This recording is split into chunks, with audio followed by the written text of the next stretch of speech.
Minsan, sa di inaasahang panahon at di inaasahang lugar, ay nagsama-sama ang mga di inaasahang tao. Kunin mo ay icy ko? I will sell my soul to the devil for a glass of fresh water. One desert island, 9 survivors. Ang nagsusunod-sunuran, ang naglilinis-linisan, ang nagdodonya-donyahan, ang nagyayaman-yamanan, ang bading, ang syota ng bading, ang machong bagets, ang gwapong waiter, at ang sexing crook. Ano sa tingin mo ang mangyayari?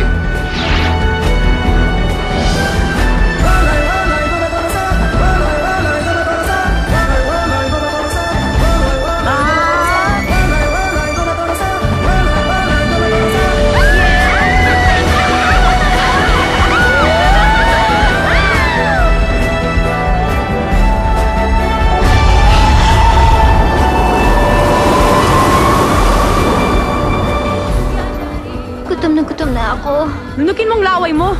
I'd give anything for crispy fried chicken. Chicken! Ha! Ata!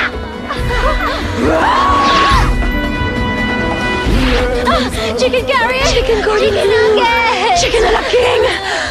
Two-piece chicken with the extra rice!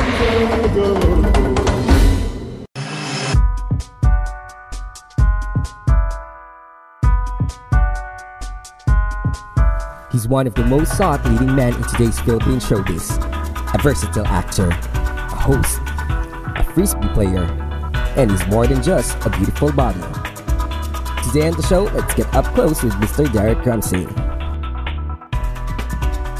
Nag-umpisang magkapangalan sa mundo ng showbiz si Derek nang subukan nitong mag-host sa isang entertainment talk show. Mula noon, tuloy-tuloy na ang kanyang pagsikat hanggang sa mapadpad sa larangan ng acting na kung saan siya ay nakilala ng husto ng publiko. Sa ngayon, busy-busy ang hunky actor sa ilang shows ng ABS-CBN. Kabilang na riyan ang Biggest Loser na kung saan kasama niya ang nag-iisang megastar na si Sharon Cuneta. May pinag-uusapan na teleserye and I might be hosting Biggest Loser with Sharon Cuneta. So, yun, personality ko yun diba? So, excited ako for that. Aside from TV, malapit na rin ipalabas ang kanyang kauna-unahang indie film na pinamagatang Corazon. Dito, makakatambal niya ang kapamilya star ni si Erich Gonzalez. May movie akong lalabas kasama ni Erich Gonzalez, yung Corazon. Naikwento rin ni Derek na excited na siyang maipalabas ang pelikulang ito dahil ibang-iba siya sa mga nagawa niyang roles. Periodic to and it's one of my dream roles. So, I'm very excited nga for this role. Pabata ng pabata yung mga leading lady ko pero napakagaling na artista ni Erich. So, kamustahin naman natin ang pagbisita at pagpaunlak niya ng saya sa ating probinsya. I was nervous but when I walked out there and saw all the people, grabe, sumigaw sila, natuwa na nandito ako and yung nervous ko nawala. I'm excited to spend the rest of the day tomorrow going around taking pictures. Ang ganda madilim ngayon, dumating kami ngayong gabi kaya hindi ko masyado nakikita pero sa nakikita ko pa lang ang ganda na At bago magtapos ang ating interview, hindi natin pwedeng kalimutan kamustahin ang kanyang buhay pag-ibig. Very good. Nagtataping sila ngayon ng banana split kaya hindi siya nakasama pero favorite niya ang vegan. Sinabi niya sa akin yun na paborito niya dito. At para sa kanyang mga Ilocano fans, ito ang kanyang mensahe. Guys, maraming salamat sa lahat ng sumuporta sa akin, sa lahat ng sumuporta sa Magkaribal. Napaka-successful ng teleserye yun. So maraming salamat sa inyo. Sana po, nandito ulit ako next year and for the following years. God bless you all.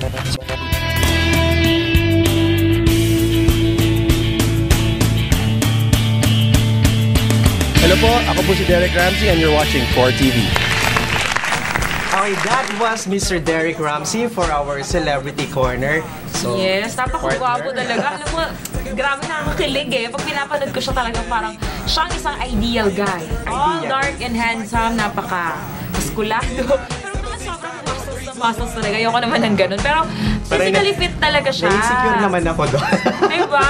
Hindi okay naman. Okay naman. Oo naman. Healthy ka naman. Importante healthy. Exactly. So anong latest kay Derek Ramsey ngayon, partner? Yes, I've heard may movie sila ni Erich Gonzalez entitled Corazon. So kaabang-abang yan dahil syempre, dalawa sa mga pinakasikat at pinakamagagaling na artista ngayon ay magsasama sa isang pelikula. Exactly. Magandang istorya na may magaling na director din, syempre. Yes. And syempre, napapanood natin siya ngayon sa Biggest Loser. bilang isa sa mga parang trainers nila doon. Exactly. At syempre, sino ba naman ang hindi mamomotivate mag-lose weight kung ganun kagwapo? Isang Derek Ramsey. Yes, isang Derek Ramsey ang magsasabi sila, sige, push up, push up. Ano Push ba? up ka talaga. Okay lang, kahit sa daan, di ba? Exactly. Talagang Pero okay na okay. napanood ko yung last episode nila. Talagang na-inspired din ako. Siyempre. Kasi Nakaka-inspire pa yeah, naman. exactly. Despite Gusto yung mo big mag-lose weight, body panoorin nila, mo yung weight Biggest nila, Loser. tsaka yung size talaga nila. Guys, I mean, size really doesn't matter. Pero it's your determination to, you know, to do the things na gusto mong magpapayat or mag-lose ng weight talaga. Kaya mong gawin yun eh. Tama naman talaga.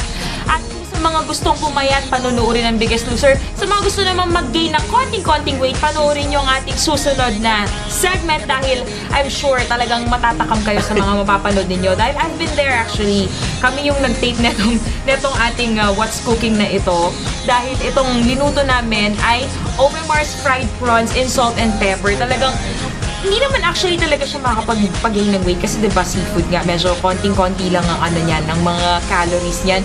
Alam mo talagang napakasarap. Kahit na minsan medyo allergic ako, may konting-konting allergy ako sa Pangalan seafood. na lang, iba sarap na. Talaga. At syempre talagang mapapaano ka talaga, mapapataba ang puso mo dahil talagang masarap siyang tingnan at masarap din siyang kainin dahil ewan ko lang, parang iba yung feeling talaga pag kumakain ka ng Mahilig ka sa seafood. mga seafood.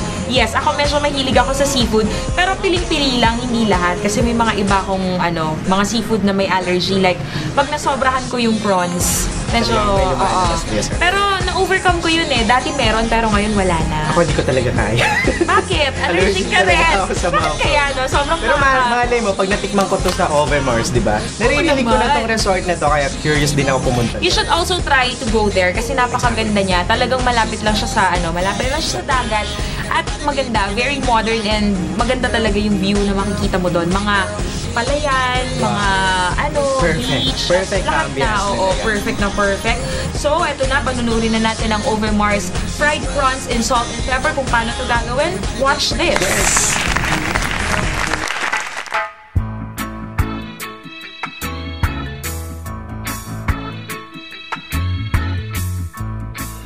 Hello mga kaibigan! Welcome sa ating What's Cooking segment at panibagong season na naman, panibagong episode, panibagong recipes na naman ang inyong matutunghayan ngayon. Kaya naririto po tayo ngayon sa Overmar Hotel kung saan makikita po natin na syempre sa ating likuran nandiyan ang ating South China Sea at napakasarap ng weather dito ngayon. Talagang feeling ko kahit na summer siya, medyo cool siya kasi mahangin siya and at the same time, marami akong nakikitang mukhang mga masasarap na pagkain na lulutuin natin ngayon. So, kasama po natin ngayon si Chef Alex at ang kanyang assistant na si Jansen. Kaya tuturuan nila tayo kung ano ang gagawin sa ating recipe na pinamagatang fried prawns and salt and pepper.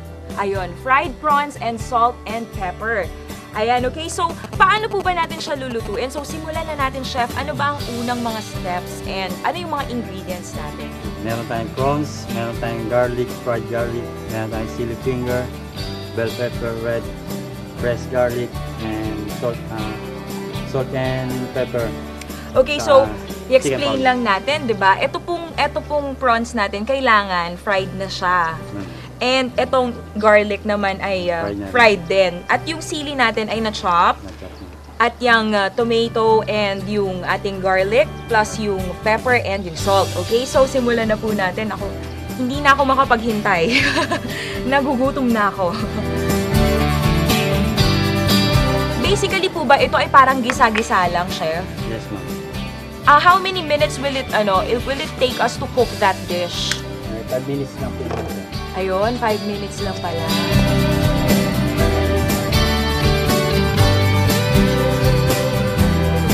So, kung ito-total po ninyo yung mga gastos or yung cost dito sa dish na to, mga magkano naman po? Yung, kunyari, magagastos kung may mga viewers tayo dyan na gusto rin subukan, magkano po yung mga parang cost ng, yung overall na nagastos for this dish?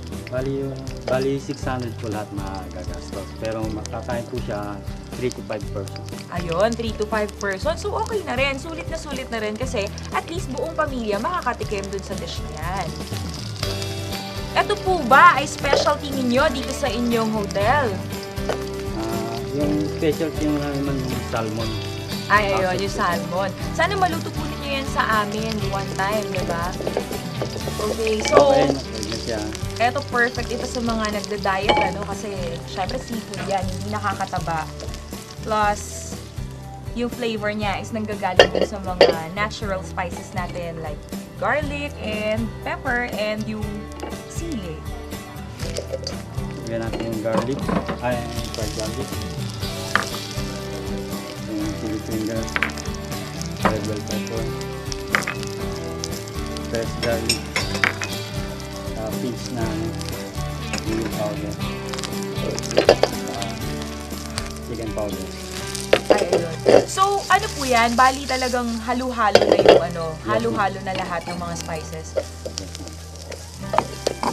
Ayun, so it's really easy to prepare kasi nakita po natin, parang hinalo na lang niya at the same time yung mga ingredients. And then, ayun na, siguro in just a few minutes ng paghalo-halo para lang mag-sink in dun sa prawn yung flavor, ready na. Pwede na natin siyang ilagay sa, pwede na tayo mag-flip. So, medyo may anghang po ito, di ba? Kasi, syempre, nandyan yung sili plus yung pepper. Nako, I can't wait to try this one out. Kasi sobrang tinatakam ako netong ating dish. Amoy pa lang, sarap na. 600 kasi yung prawns ang nagpamahal. Yes. Oo, talagang mahal. Pero pwede bang gamitin ng ibang mga seafood? Kunyari, like... Pwede po yung crabs. Crabs, pwede rin. Pwede yung squid, ma'am. Ayun, pwede. Okay, so tikiman na! So, you've seen how it's done. Napakadali at napakabilis lang namang lutuin na itong ating dish na featured ngayon. At ito na ang aking pinaka-favorite na part ng What's Cooking segment, ang tikiman time. Kaya tikman na natin. Eto na. Ano kaya ang masasabi ng ating dish na ito? Siyempre, perfect na perfect to sa mga nagda-diet. Ako actually, I'm on a diet. I'm on a seafood diet. When I see food, I eat it. O, diba? Seafood. Okay. Ang sarap! Talagang malalasahan mo yung flavor ng garlic plus all the spices na nanunuot talaga siya. Kasi, siguro, naka-ano rin talaga kanina na yung unang mga flavorings is nahalo na sa oil. So, yung oil, yun na nag-absorb dun sa prawns. Tama po ba, Chef? Napakagaling at napakaganda ng inyong naisip na idea. Ito po ba ay sarili ninyong recipe, original recipe ninyo? Yes. Ayan, congratulations sa inyo, Chef. So, invite naman po natin ang ating mga manonood para pumunta dito sa Ovemar at kung ano yung i-offer ninyo. Ini-invite ko po kayo na pumunta po dito sa Ovemar Hotel Resort. Subukan niyo po ang aming specialty salmon sa mga other na seafoods. Yes, and of course, itong ating prawn, a fried prawn with salt and pepper. Plus, of course, the spices. Ako pa naman, mahilig pa naman ako sa manghang, kaya talagang pasok sa banga ito sa akin. Okay, so, puntahan po ninyo ang Ovemar Resort and Hotel dito lamang po sa Barangay Paratong, Santa Catalina, Ilocos Sur. Don't go away. Wake Up Ilocos will be right back.